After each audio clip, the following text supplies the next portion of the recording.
warahmatullahi wabarakatuh. A'udzu samii'ul 'aliim minasyaitonir rajiim. Bismillahirrahmanirrahim. Alhamdulillah summa alhamdulillahil mukrimil awliya bil qurbi wa ridha. Ahmadu subhanahu wa ta'ala askuruhu wa usalli wa usallimu ala nabiyyi wa mustafa wa ataraddi an alihil athari wa ashabil awfiya'il akhyar. Ashhadu an la ilaha illallah la syarika lah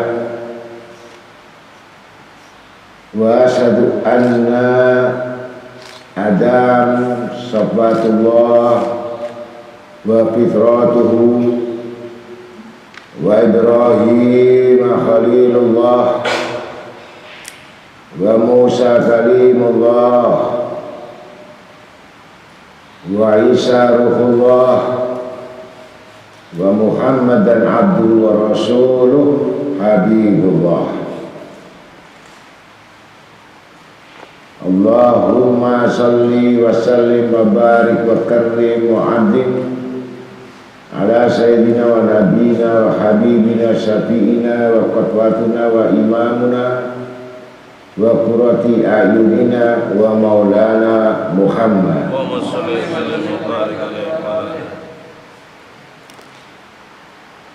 Al-Fatih lima ughliq wal khatim lima sabaq Munasir haqqi bil haqqi wal hadi ila siratikal mustaqim.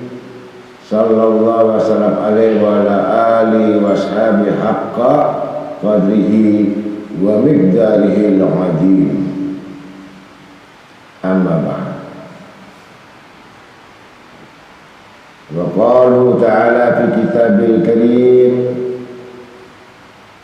wa kadhalik awhayna ilaika ruhan min amrina ma kunta tadri mal kitab walal iman walakin ja'alnahu nuran nahdi bihi man nasha' min ibadina wa innaka latahdi ila siratin mustaqim. Wa qala Nabi sallallahu alaihi wasallam, man amila bima alima warasahu rasatullah ilman ma lam ya'lam fafaqahu fima ya'mal hatta yastawjibal jannah wa ma lam ya'mal bima ya'lam fima ya'lam yuwafaq fima ya'mal hatta yustaujaban nar. Sadaqallahul azim wa rasulih. Alhamdulillah, kita malam ini masih diberikan kesempatan oleh Allah Ta'ala, kesempatan yang tidak diperoleh bagi orang-orang yang tidak mendapatkan hidayah. Hidayah itu merupakan satu rezeki yang besar, karunia yang besar, hadiah yang besar, yang maha mulia, yang melebihi daripada nikmat-nikmat luasnya seluas dunia ini dan seisinya. Kalau andai kata dia diberikan hidayah, bisa mengambil warisan Nabi kita Muhammad sallallahu alaihi wasallam. Ini tanda-tanda orang yang mendapatkan kedudukan, mendapatkan pertolongan dengan wasilah-wasilah yaitu dari Nabi kita Muhammad SAW sampai kepada kitab-kitabnya, amalan-amalannya, semua warisan Nabi Muhammad SAW. Bagian yang paling kecil kita bisa mengambil, memahami, mengetahui, melaksanakan atau mengamalkan sampai datang kematian. Itu sudah merupakan niat kita yang pertama. Sudah jelas satu langkah, atau kita bermujahah, berhadap-hadapan yang mengajar dan belajar. Itu sudah jelas dipastikan dosa sebesar lautan, sebesar buih lautan, dosa yang penuh lengkung bumi, 7 lapis bumi dan seisinya, itu sudah dipastikan oleh Allah Ta'ala. Ini manusia hambaku yang mendapatkan ampunan dosa-dosa, ampunan dosa-dosa. Kemudian tanpa disadari mereka terus menerus, maka bereaksi ketika kedua orang tuanya itu posisinya dalam kedudukan adalah yang disiksa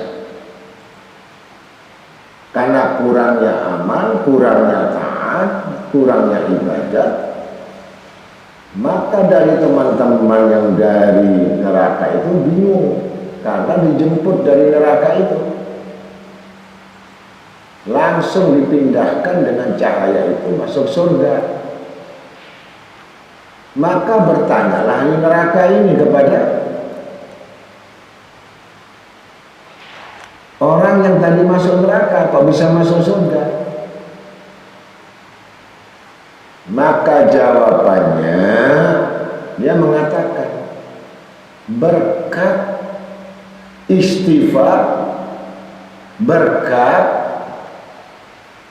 perbuatan daripada anak-anak kami yang masih hidup di muka bumi, istighfarnya yang dibaca oleh anak-anak tadi, ilmu yang dipelajari tadi, ini membuat pengangkatan derajat yang paling tinggi di orang tua tadi, tanpa disadari oleh anaknya, tanpa disadari oleh putra-putrinya.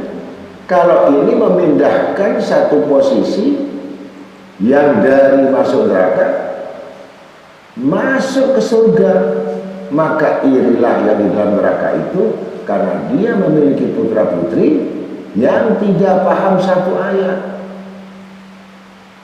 yang tidak memahami betul agama, yang tidak mengerti tentang agama.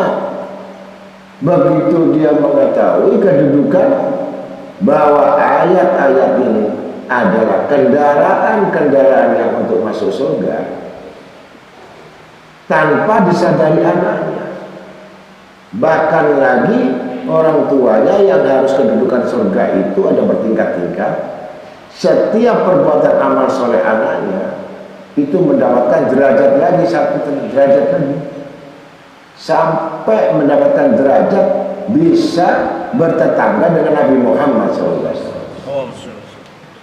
Padahal amal orang tuanya tidak ada, amalnya terbatas. Banyak sekali kekurangan ibadah, sholatnya juga bolong-bolong. Tapi anaknya bisa mengangkat. Setiap doa itu terbang untuk memindahkan kedudukan orang tuanya, yang anaknya sendiri tidak sadar. Itu belum sedekahnya, belum amal yang lain, belum berbuat baik yang lain. Masih satu langkah kita datang di majelis ilmu, satu langkah. Belum lagi memperoleh dia pahala dari 1000 orang mendatangi orang sakit. Bayangkan, sedangkan kita mendatangi orang sakit saja sudah punya pahala, diampuni dosa. Yang didatangi, apapun yang mendatangi, mengunjungi orang sakit saudaranya itu sudah diampuni dosanya. Ini pahalanya orang datang di majelis ilmu itu lebih utama lagi 1000 mendatangi orang sakit. Coba, tidak sampai bagian itu saja, belum cukup, ditambahkan lagi oleh Allah cintanya bagi orang-orang yang duduk di majelis ilmu itu. Bukan hanya orang yang berhadapan secara dekat begini, walaupun dari jauh sekalipun, dari luar negeri bagaimanapun, itu sudah termasuk orang yang bermujahadah. Bermujahadah itu bertatap wajah, baik yang mengajar dan belajar, dan pahalanya sama. Kemudian ditingkatkan lagi pahala itu karena kurangnya besar pahala ini, saking cintanya Allah dan Rasul Shallallahu Alaihi Wasallam kepada orang-orang yang mau duduk di majelis ilmu. Ditambahkan lagi sama Allah pahala 1000 orang yang tadi tajiah. Tambahkan lagi 1000 orang yang datang kepada orang nikah. 1000 yang mendatangi nikah itu keluarganya atau saudaranya, bukan gak boleh, tapi Allah lebih cinta kita datang di malam ini seperti ini Allah hadiahkan lebih utama daripada 1000 kali daripada pahalanya orang yang mendatangi orang nikah. Belum cukup lagi itu, merasa ada ditambahkan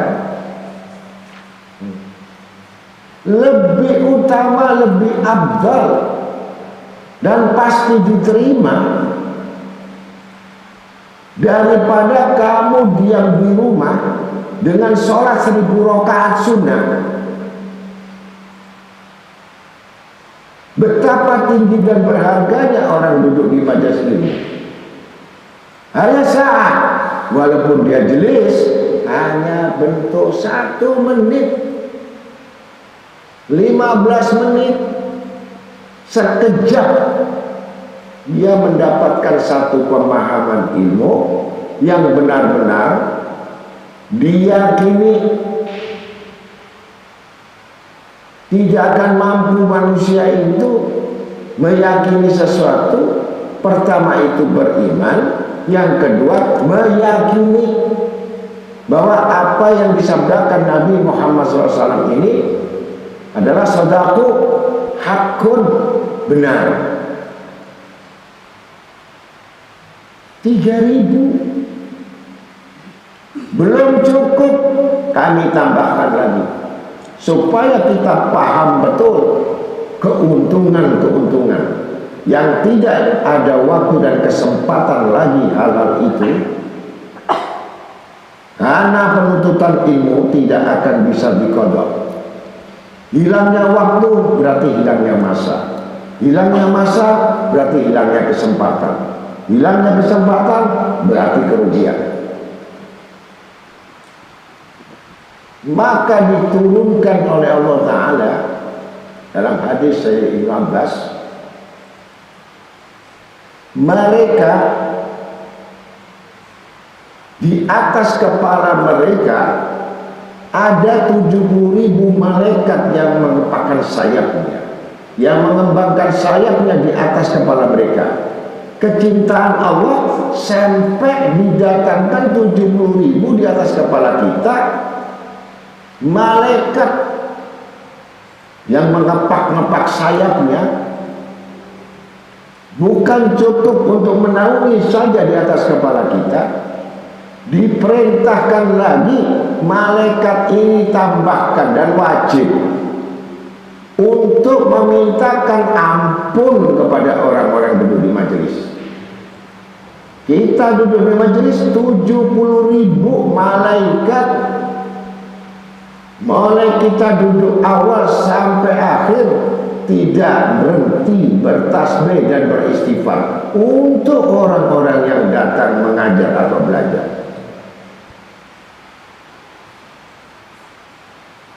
Belum cukup.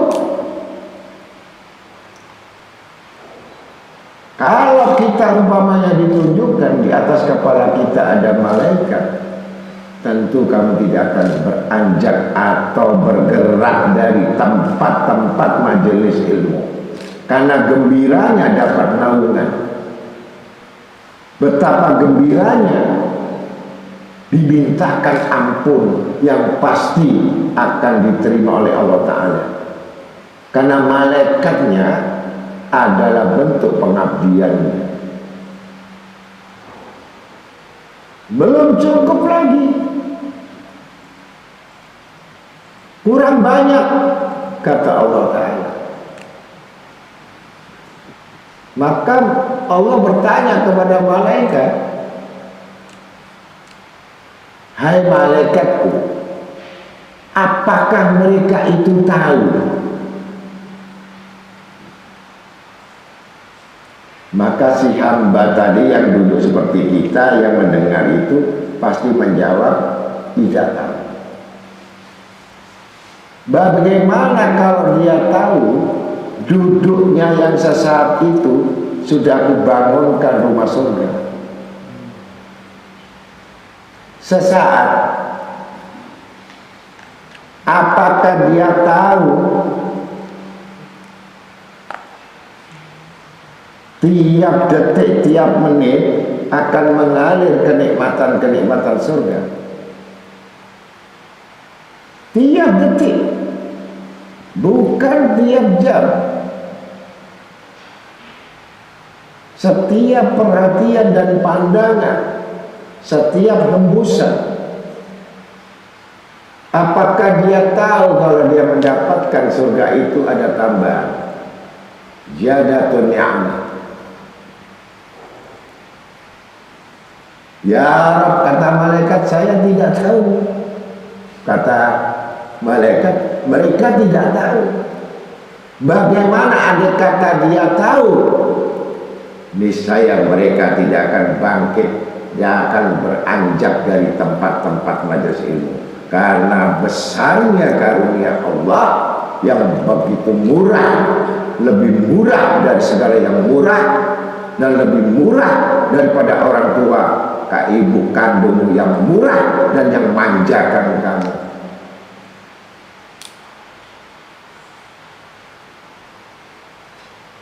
Coba kamu tanya lagi kepadanya, apakah tahu dia tentang neraka, tentang siksaku, tentang azabku?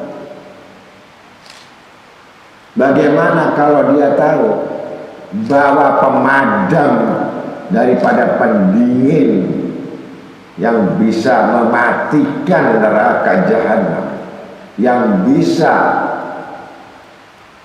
memadamkan neraka jahanam, dengan duduknya dia hanya mendengar,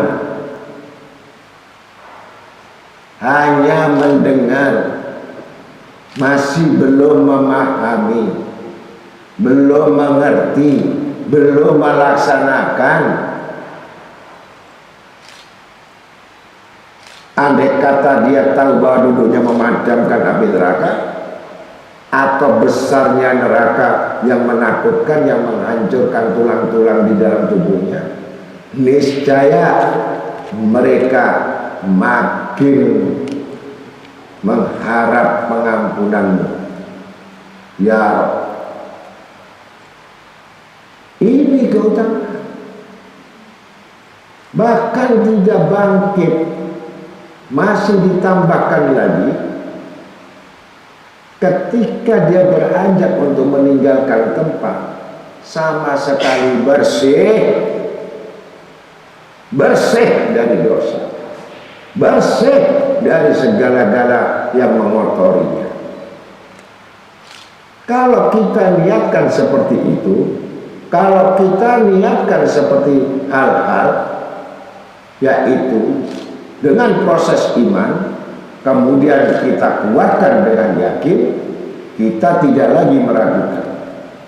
Kalau ada kalimat yang meragukan dari hadis Rasul Sallallahu Alaihi Wasallam, meragukan lagi tentang kitab-kitab Al-Quran, berarti sudah jelas hati kita ini adalah hati yang keras, hati yang mati. Qaswatul qalbi, tulul amal, panjang angan-angan, cinta dunia yang begitu kuatnya, sehingga kita tidak akan paham dan ragu-ragu dengan apa yang diturunkan Allah dan Rasulnya. Lepaskan itu belenggu-belenggu yang di hatimu yang demikian, kembalikan permasalahan dan persoalannya kepada yang punya kehidupan kita.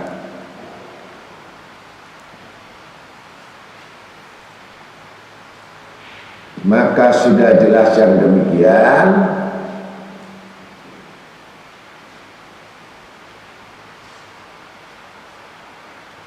dalam surat Asy-Syura ayat 52 Allah Ta'ala berfirman,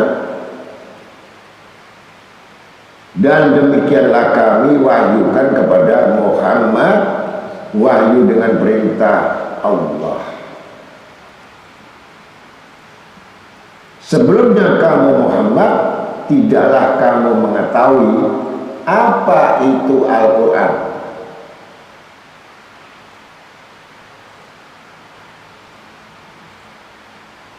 Dan tidak pula mengetahui apa itu iman.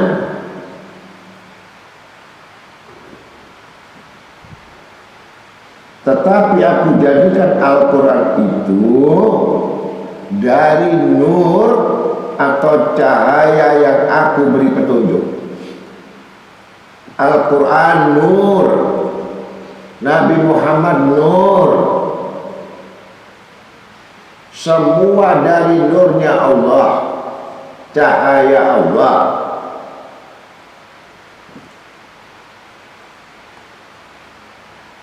Yang aku beri petunjuk dengan dia siapa-siapa yang kami kehendaki. Di antara hamba-hamba kami, dan sesungguhnya kamu Muhammad adalah pemberi petunjuk jalan yang lurus.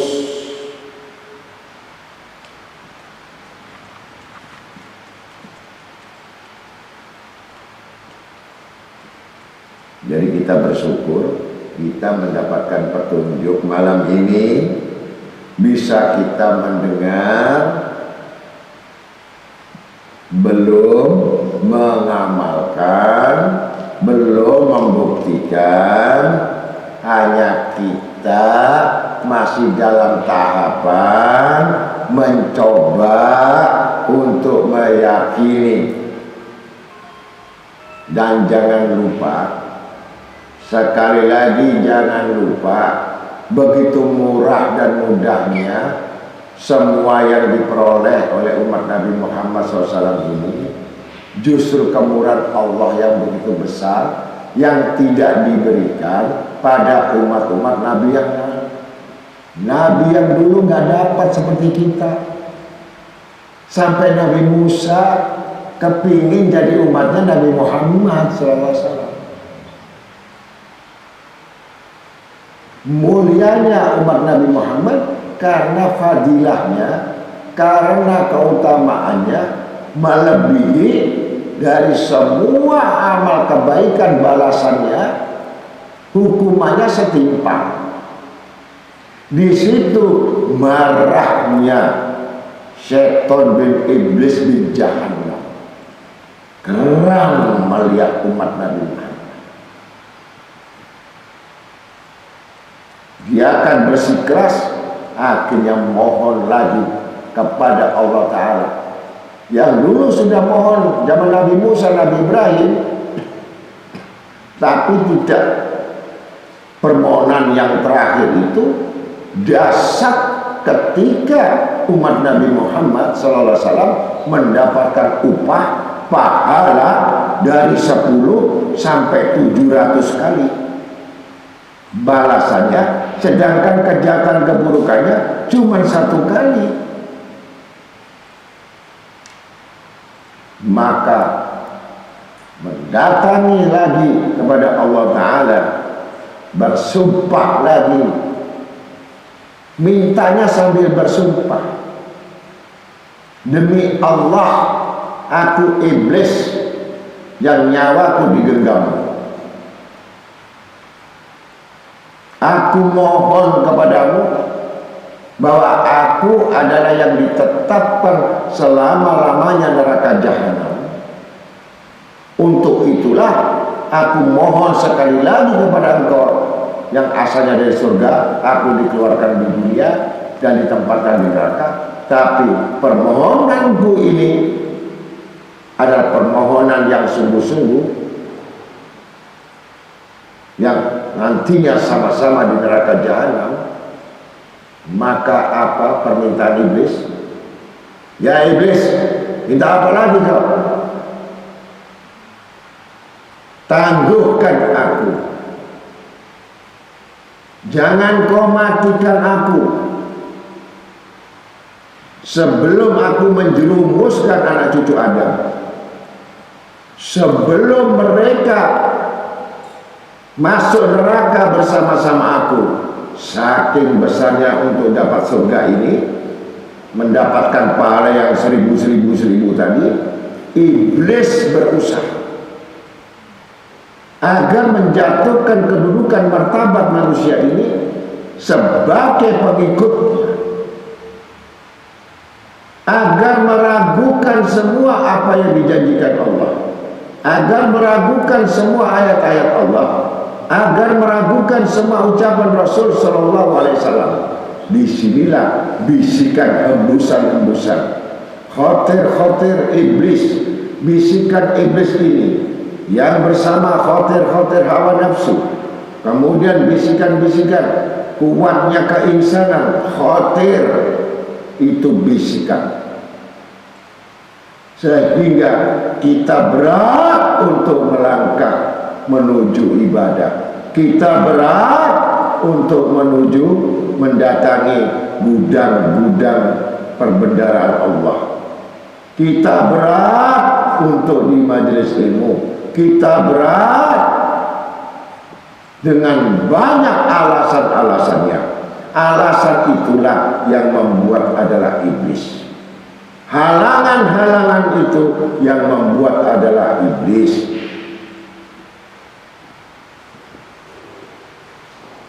Merasa ragu-ragu, keraguan itu yang membuat iblis agar kita berpaling dari kebenaran, berpaling dari keyakinan, berpaling dari kitab-kitabnya, agar lebih ringan untuk berbuat maksiat, lebih ringan lagi dengan kelalaian-kelalaian kehidupan, dibuat ringan, didorong supaya tidak duduk di majelis, tidak duduk mendengar, bahkan mengatakan apa ilmu cuma ceramah, apa ilmu cuma ngomong-ngomong, apa ilmu itu hanya begitu-begitu aja.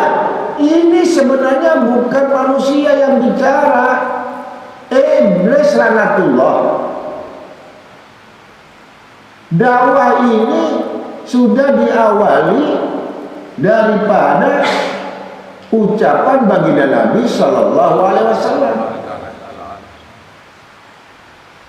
balighuani walau ayat, sampaikan walau 1 ayat. Ini misi daripada menyebarkan agar manusia yang tidak tahu jadi tahu, yang bodoh jadi nggak bodoh.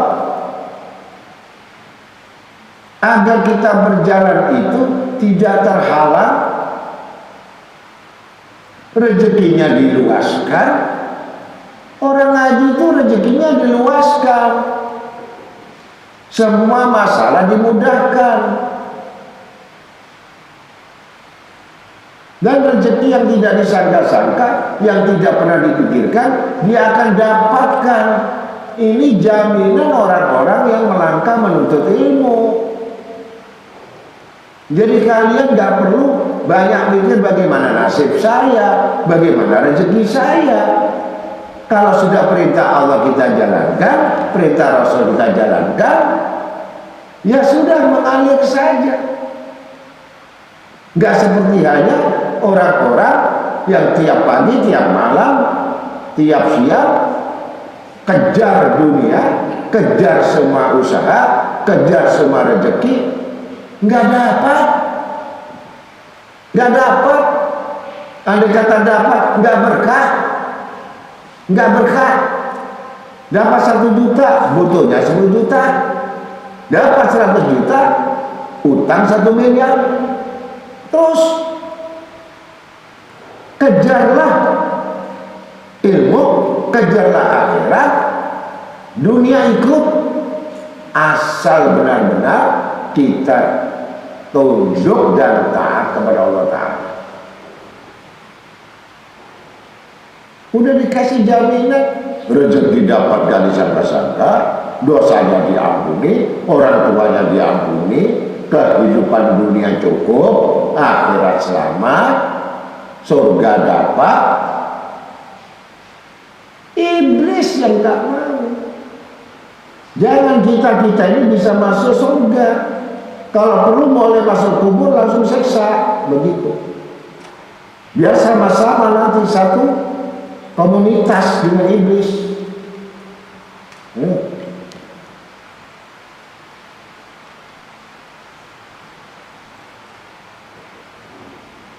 Kemudian sesudah kita mengenal ini, maka dikuatkan lagi proses-proses yang selanjutnya. Bukan kita datang terus aman, mentang-mentang sudah diampuni dosa, mentang-mentang sudah kita merasa bisa beristiqomah, tapi perlu catatan lagi, ada nilai tambah. Dan nilai tambah itu sesuatu yang besar, risikonya juga besar, ancamannya juga besar. Segala yang besar itu risikonya juga besar. Kalau yang kecil, risikonya juga kecil. Maka sabda Nabi SAW, man amila bima alima warasatullah ilman ma'lam ya'lam wa faqahu fima ya'malu hatta yastawjibal jannah wa man lam ya'mal bima ya'lam fima ya'lam yafaq fima ya'mal hatta yastawjibal nar. Barang siapa, nah ini kita harus melihat, barang siapa man amila, ya, yang mengetahui, barang siapa yang mengetahui. Nah, seperti ini kita mengetahui ayat, kita ngerti hadis, kita ngerti, mengerti. Barang siapa yang mengetahui, ya, kemudian diamalkan, niscaya dipusakakan atau wasiatkan oleh Allah kepadanya, dapat amanat daripadanya pada apa-apa yang diamalkannya.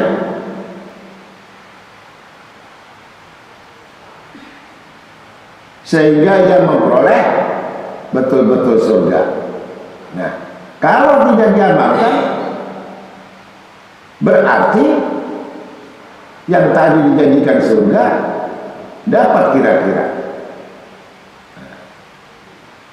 Dan barang siapa yang tiada mengamalkan apa-apa yang diketahuinya, apa-apa yang diketahuinya dan apa-apa yang dijanjikannya, niscaya dia akan binasa. Mengenai apa-apa yang diketahuinya, berarti itu melecehkan ayat Allah, melecehkan hadis Rasulullah, menghina atau menolak atau membantah Al-Quran, merendahkan Al-Quran, merendahkan hadis Nabi Sallallahu Alaihi Wasallam. Ini dibinasakan mengenai yang sudah diketahuinya, dan tiada memperoleh taufik pertolongan pada apa-apa yang diamalkannya, sehingga tidak segan-segan dia harus memperoleh masuk dalam neraka. Ini sanksinya. Jadi bukan sekedar bahwa kitab itu dibuat main-main. Sekali lagi, Al-Quran dijadikan bukan main-main. Dunia, surga, semua makhluknya dijadikan bukan main-main. Kamu diciptakan oleh Allah, manusia ini bukan untuk main-main. Jangan sekali main-main terhadap perintah Allah dan larangannya dan sanksinya. Ketika kamu sudah mengetahui betul-betul kamu harus bisa mengamalkan sampai datang keyakinan betul-betul kepada Allah, yang apa difardukan kepada kita, yang diwajibkan kepada kita, dan apa yang disunahkan kepada kita. Ingat ancaman, luput kelalaian itu maka ditunggu dengan neraka. Ini begitu kita dapat bagian yang besar-besar, kemudahan yang besar, tapi di balik itu ada satu rahasia, diamalkan atau tidak, diyakini atau tidak, dibuktikan atau tidak. Apa sekedar dia hanya informasi, nggak perlu ada pertanggungjawaban. Tapi kalau sudah ada komitmen bahwa kitab ini untuk berlaku bagi orang yang beriman, bukan orang kafir. Orang kafir itu ancaman. Orang beriman adalah bentuk perintah melaksanakan. Ada bentuk nasihat, ada bentuk perintah, ada bentuk ancaman. Maka perhatikan, dikuatkan dalam surat Al-Hijr ayat 75. Inna fi dzalikal ayati lil mutawassimin. Kita ambil kitab Manhaj Dakwah halaman 170.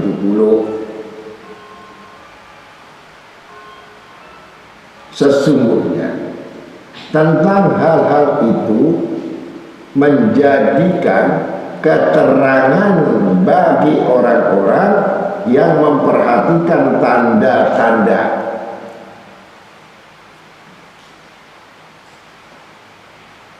Tanda-tanda adalah bentuk perumpamaan, ibarat, contoh.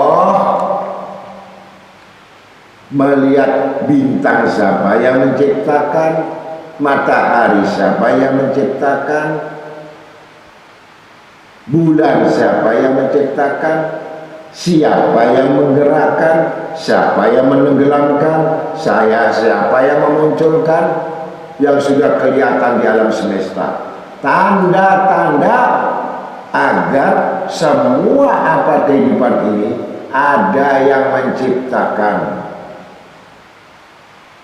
Siapa yang menciptakan manusia yang dari kecil nggak bisa apa-apa sampai dia dewasa, sampai kembali tua, sampai ke kubur? Bukankah itu tanda-tanda?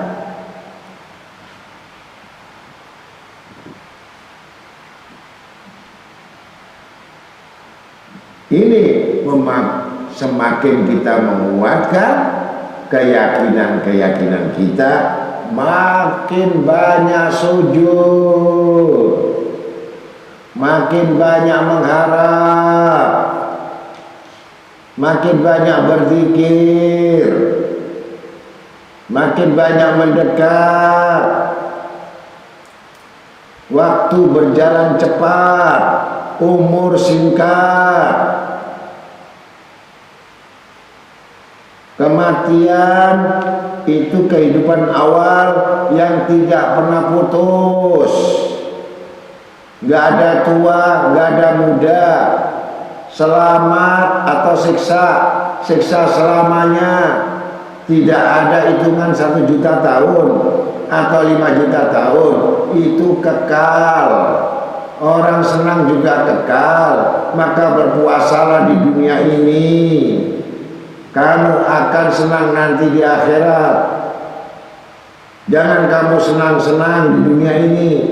Kamu akan tersiksa nanti di akhirat selama-lamanya. Cukup ambil nikmat sekedarnya. Cukup ambil semua kesenangan ini dengan batasan-batasan yang kita sudah merasakan. Jangan melampaui batas. Jangan melalaikan perintah Allah. Ambil tanda-tanda keterangan itu. Qalu ta'ala, alastu birabbikum? Qalu bala syahidna. Allah bukan Tuhanmu? Dan ia menjawab, yang kami telah menjadi saksi. Maka menghidupkan kerohanian harus menghilangkan, melawan sifat-sifat kecintaan kepada dunia. Bukan gak boleh kita milik dunia, bukan berarti kita gak boleh jadi orang kaya, bukan berarti kita gak boleh memiliki harta. Yang tidak boleh terlalu berlebihan cintanya. Cintanya terlalu berlebihan.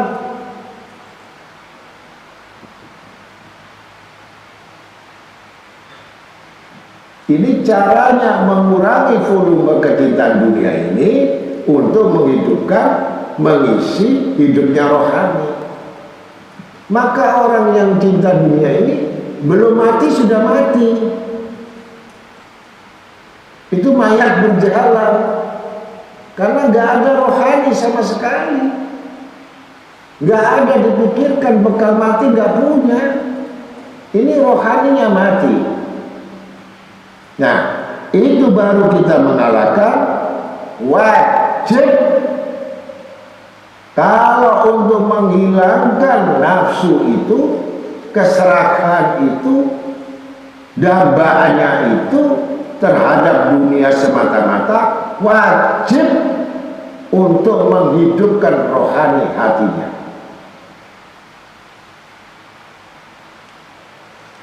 Kenapa demikian? Jelas bahwa dunia ini tempat menipu, dunia ini tempat dusta, dunia ini tempat sengsara, dunia ini bisa dramatis, sandiwara,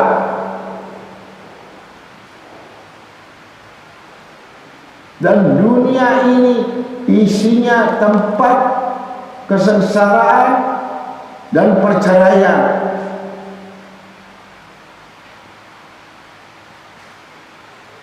Maka dikatakan ad-dunya fitnah, disebabkan itulah sehingga terjadi kekacauan-kekacauan dari dalam apapun dari luar karena ekonomi. Itu dunia. Maka yang jelas Pertama, keduniawian itu membawa lupa dan jauh dari Allah. Bukan gak sholat, bukan gak ibadah, bukan gak umrah, bukan gak haji, tapi kuat cintanya dunia ini membuat lupa Allah. Sedangkan menghidupkan hati, menghidupkan rohani itu selalu mengingat dan membuat makin cinta kepada Allah. Yang kedua, sudah saya terangkan awalnya, tapi saya ulang, keduniawian itu sumber pangkal tempat fitnah dan pengkhianatan. Sebaliknya sifat kerohanian, sifat hati ketuhanan itu mendapatkan ketentraman, perdamaian dan kecintaan.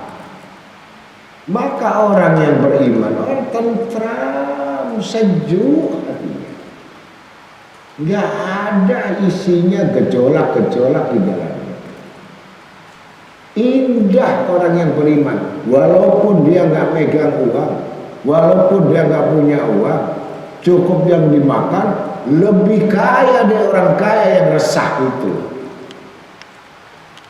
Punya uang resah, nggak punya uang tambah resah, punya uang minta banyak lagi, dan itu saja otaknya berpikir. Ini resah, resah bagian dari dosa-dosa.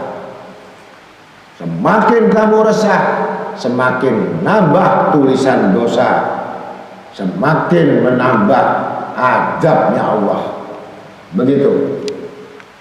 Maka akan muncul pengkhianatan. Sebaliknya rohani akan punya sifat ikhlas, syukur. Sedikit apapun dia ikhlas. Makanya kalau mencari jodoh, cari suami, cari istri, dilihat ibadahnya, pasti dia jadi orang yang syukur, tidak terlalu banyak menuntut. Kalau bodoh dalam agama, malas ibadah, malas menuntut ilmu, kufurnya makin banyak, diberi berapa saja gak akan cukup. Itu orang yang tidak paham, karena keduniawian itulah yang membuat mereka untuk memikirkan gaya hidup, bukan untuk memikirkan kehidupan. Tapi orang sekarang akan mikir gaya hidup. Kalau gaya hidup cukup atau tidak? Cukup atau tidak? Kalau mikir hidup, mengetahui bahwa takaran rezeki kepada manusia itu yang sudah ditetapkan, maka dia bersyukur sesuai akal dan amal dan ilmu yang dimiliki, sesuai itu juga rezeki yang dia dapat. Syukur. Lulusan SMA minta gaji 10 juta. Sedangkan yang insinyur saja gajinya bisa 2 juta, 7 juta. Kalau diterima di UMR. Karena apa? Kurang akalnya. Siapa yang kurang akal? Kurang takwanya, kurang dekatnya, kurang ibadahnya, kurang bacaannya, kurang pendekatannya, kurang pahamnya, sehingga semua apapun yang mengurangi kepada Allah, maka Allah akan mengurangi semua segala apa yang dimilikinya. Ini kurang.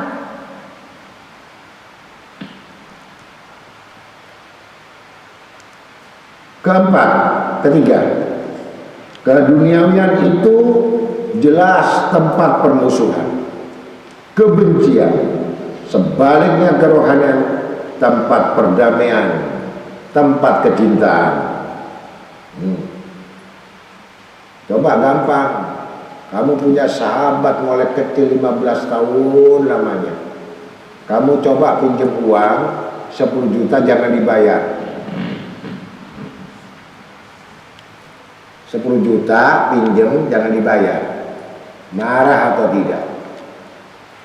Kembali dia yang kebaikan 15 tahun akan mengatakan penipu kamu itu. Padahal cuma 1 kali. Bagaimana 2 kali? Bajingan kamu. Bagaimana 3 kali? Neraka kamu. Ini 15 tahun. Hanya gara-gara khianat. Gak usah sahabatmu, saudaramu sendiri sudah gak akan percaya. Ketika kamu bohong 1 kali, janji luput, tidak akan lagi nolong kamu. Itu tempat apa berarti? Kebencian. Itu sifat dunia ini.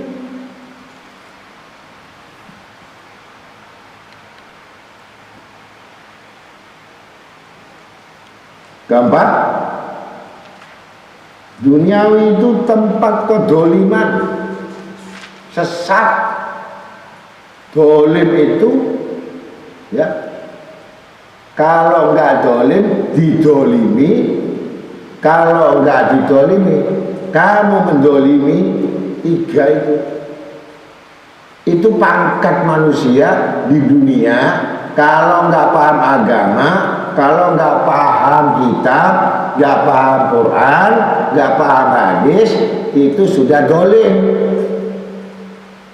Dolim, bodoh. Puncanya dia didolimi atau dia mendolimi.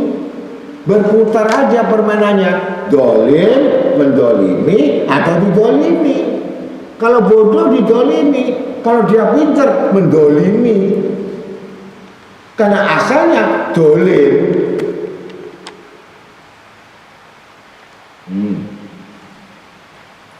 Tapi kalau menuju akhlak yang mulia, ilmu yang mulia, agama yang mulia, yang sempurna, Islam, maka yang ada sifat adil. Adil sekali dalam membagi apapun. Tidak serakah, tidak ambisius terhadap pemilikan, dan dikuatkan lagi terlepas dari sifat dolim itu, pasti dia jujur. Jujur terhadap dirinya sendiri, jujur kepada Allah, jujur lagi kepada teman manusia yang di sekitarnya. Itu muncul dengan sendirinya karena dia tahu keadilan itu adalah semata-mata dia berani melepaskan dolim, kedoliman atau mendolimi. Pasti jujur. Kemudian sifat duniawi itu keduniawian, bukan sifat dunia, keduniawian. Orang yang otaknya ini dicuci sama si iblis setan ini, jadi bangun tidur sudah mikir, itu sudah dicuci otaknya itu sama iblis itu. Gak ada itu, mau malam mikir, mau tidur mikir, bangun tidur mikir. Ini dicuci sama iblis supaya jangan mikir akhirat. Gitu, hati-hati itu. Kamu termasuk golongan dicuci otakmu atau apanya? Merusak. Duniawi itu sifatnya merusak, menghancurkan. Ini jadi apa? Dolim. Tadi mendolimi, menghancurkan ini. Gimana kamu mampus, gimana kamu nggak kerja, yang penting aku itu proyek dapat. Tidak mau bagi rata. Perjanjiannya 50-50. Ketika dapat tak bunuh kamu.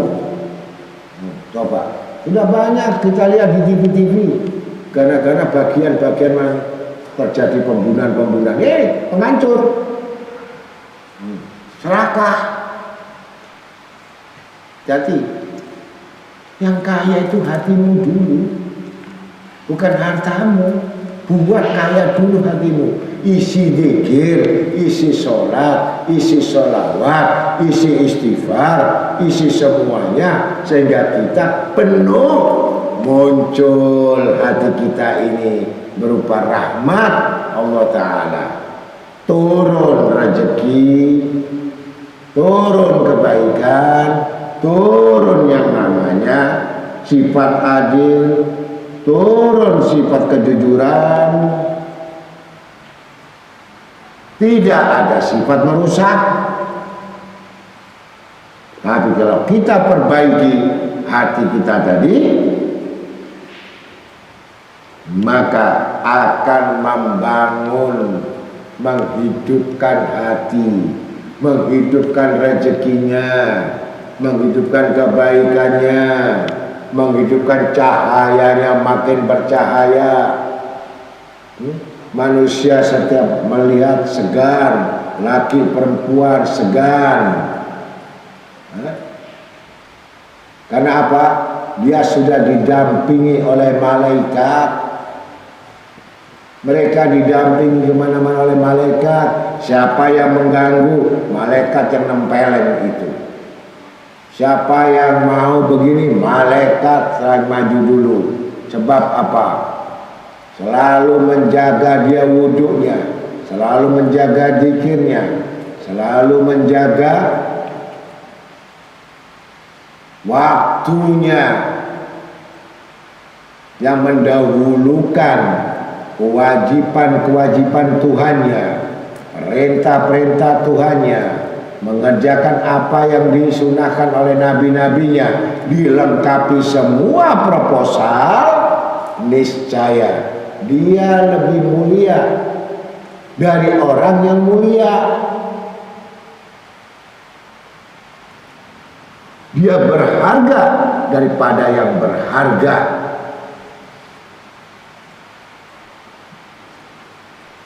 Karena keduniawian itu, ya, sifat cinta dunia ini menuju kefakiran.